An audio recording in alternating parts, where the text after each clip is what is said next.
ሰላም ከመይ ጸንሑ ክቡራት ተዓዘብቲ ንሎሚ ዘዳለናዮ እዋናዊ ዛዕባ ሒዝና ቀሪብና ኣለና ምክትታልኩም ዕድም ኣብ ቱርኪ ምብጻሕ ዘካየደ መራሒ ሱዳን ጀነራል ዓብዱልፈታሕ አልቡርሃን ምስ ፕሬዝዳንት ቱርኪ ረሲፕ ታይፕ ኤርዶጋን ብምርኻብ ብዛዕባ ኩነታት ቀርኒ ኣፍሪቃ ዘትዩ ኣብቲ ርእሰ ከተማ አንካራ ዝተኻየደ ርክብ ክልቲኦም መራሕቲ ብዛዕባ ጉዳይ ጸጥታን ምርግጋእን ናይታ ብኹናት ሓደድ ተዓኑ ዘላ ሱዳን እውን ከም ዝተዘራረበ ኣገልግሎት ዜና ሱና ሓቢሩ ክልቲኦም መራሕቲ ብዛዕባ ዞባውን ዓለም ለኻውን ጉዳያት ብፍላይ ኣብ ማእኸላይ ምብራቕን ቀርኒ ኣፍሪቃን ተማይጦም ይብል እቲ ኣገልግሎት ዜና ሱዳን ዘውፅኦ ጸብጻብ እቲ ዝርርብ ቱርኪ ኣብ ናይ ሱዳን ሓድነት ሉዓላውነትን ግዝኣታዊ ክብረት ዘለዎ ጽኑዕ መርገጺ ደጊሙ ዘረጋገጸ እዩ ፕሬዝደንት ኤርዶጋን ንጋዜጠኛ ኣብ ዝሃቦ መብርሂ ኩነታት ሱዳን ኣብ ዓለም እቲ ዝኸበ ሰብኣዊ ቅልውላው ፈጢሩ ኣሎ ኽብል ከም ዘጠንቀቐ ኣገልግሎት ዜና ቱርኪ ኣናዶሉ ሓቢሩ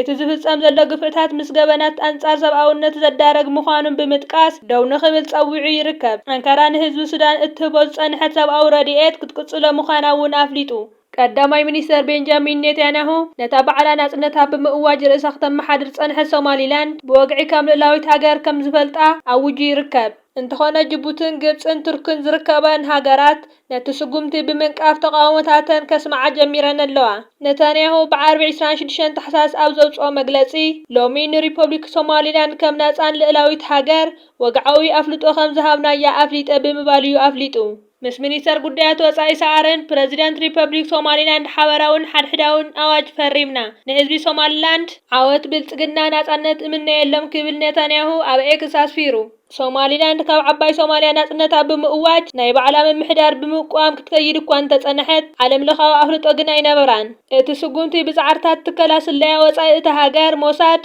ክፍጸም ከም ዝተኻኣለ እውን እቲ ቀዳማይ ሚኒስተር ጠቒሱ ይርከብ ብወገን ሃርገይሳ እውን ነቲ ውሳነ ብሓጎስ ከም ዝተቐበልዎ መንግስቲ ታርእሰ ምምሕዳር ኣፍሊጡ ኣሎ ሪፐብሊክ ሶማሊላንድ ንላዕላውነት ናጽነታ ወግዓዊ ኣፍሊጦ ንምሃብ ብሃገረ እስራኤል ንዝተወሰደ ታሪካውን መትከላውን ውሳነ ብሓጎስ ንቕበሎ ይብል ብቤት ጽሕፈት ፕሬዝዳንት ዓብዱልረሕማን መሐመድ ዓብዱላሂ ዝወፀ መግለጺ ሚኒስተር ጉዳያት ወጻኢ ግብፂ ምስ ናይ ሶማልያ ቱርክን ጅቡትን መዘናታቱ ብቴሌፎን ድሕሪ ዘካየዶ ልዝብ ኣርባዕቲአን ሃገራት ንላዕላዊ መሬት ሓድነት ሶማልያ ዘለዎን ደገፍ ብምርግጋጽ ስጉምቲ እስራኤል ነታ ሃገር ናብ ዘይምርጋጽ ዘምርሕ ምዃኑ ነቒፈን ኣካል ሶማልያ ዝኾነ ዞባ ናጽነቱ ክእውጅ ምግባር ብዓይኒ ዓለም ለኻዊ ሕግን ቻርተር ሕቡራት ሃገራት ሓደገኛ ኣብነት ዝፈጥር ምዃኑ ብምጥንቃቕ ነታ ኣፍልጦ ከም ዝነጸግኦ እቲ ብመንገዲ ካይሮ ዝወጽእ ዘሎ መግለጺ ናይቶም ሚኒስተራት የጠንቀቕ ውሳነ እስራኤል ብመንፈስ ናይቲ ብተግባር ፕሬዝዳንት ኣሜሪካ ዶናልድ ትራምፕ ምስ ሓያላ ሃገራት ዓረብ ዝተፈረመ ውዕል አብርሃም ዝተወሰደ ምዃኑ እውን ኔታንያሁ ገሊጹ ኣሎ